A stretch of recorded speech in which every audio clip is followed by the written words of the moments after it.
Welcome to 7:30 WA, I'm Andrew O'Connor. Schools have been teaching stranger danger for decades, but in recent years the challenge has intensified online with the growth of social media.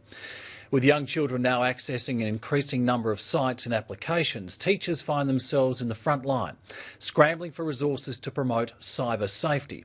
The federal government has responded with a proposed e-safety commissioner to help keep children safe from predators and online bullying.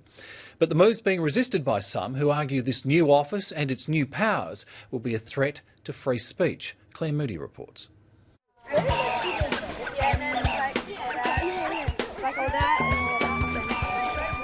It's the start of the school day, and these primary students are preparing to move from the cyber world into the real world. They're digital natives and they've inhabited this world. They can step in and out quite naturally. Inside the classroom, their smartphones have to be locked away. But the subject of social media and its dangers are very much on the timetable. In terms of cyber safety, why is using an avatar a lot better than using a profile photo? How is it keeping you safe? How is using an avatar keeping you safe? Meha? These kids need to have the strategies to know when they're under a threat, to know what types of information they should never mention in games or online. The schools come up with a series of lessons, including interactive board games that teach students how to be safe in the digital world, safe from predators, but also from so-called cyberbullying. When I was a kid, you got into a fight at school, you left school, that's where it ends. But now, something happens at school, it continues online when you get home.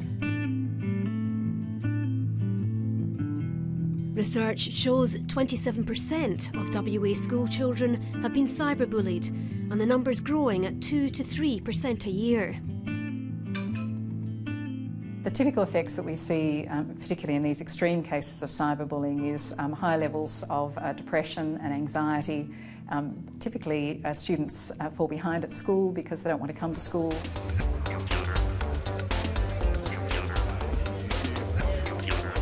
What other search engines could you use other than Dogpile and Google? Child health expert Donna Cross visits classrooms around the country as part of her research into bullying and cyberbullying.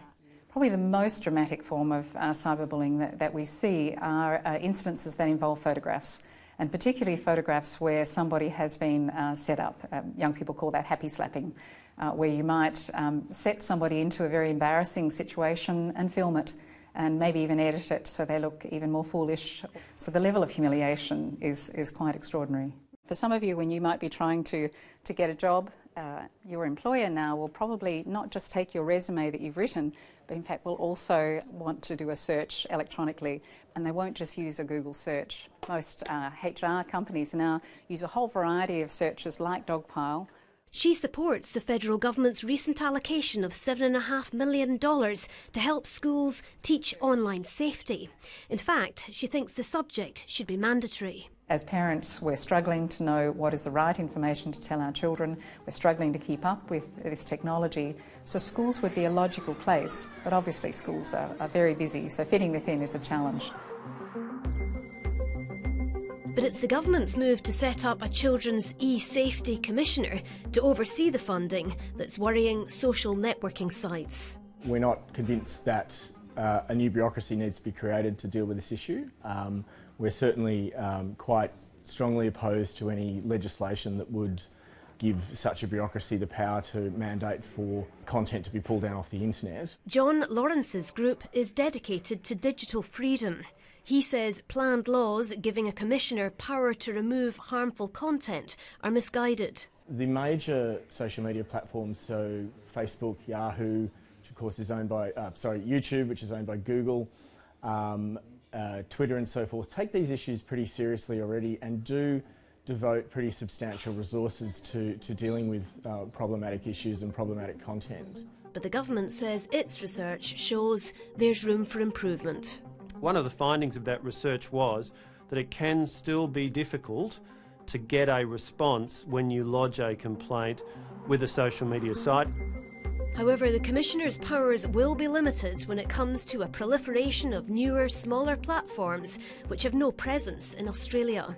First step, be aware of which are the news sites that are rising up the popularity charts, and secondly, reach out and build informal connections with those sites, and also communicate to them that even though they may not be subject to Australian law as a formal matter, that the Australian government has expectations of them. It is troubling, very troubling indeed, when you speak with, as I have, parents of a child, a 15 or 16 or 17-year-old, who has committed suicide as a result of relentless harassment and bullying online.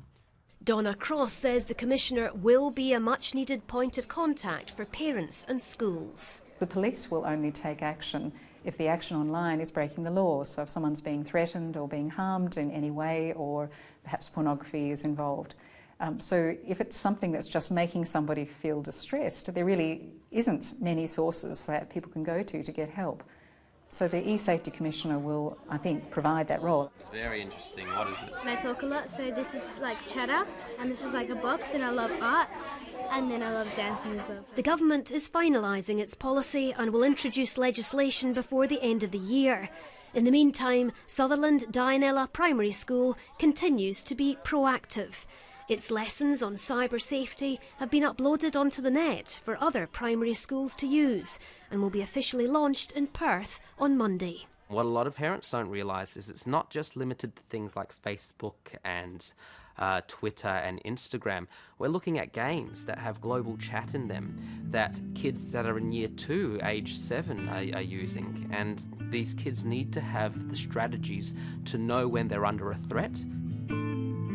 And what are the questions based on? The questions are based on cyber safety. The challenge for schools and legislators will be keeping up to speed with an ever-changing landscape. The prevalence of social media and the impact that does have on their students' well-being is only going to increase.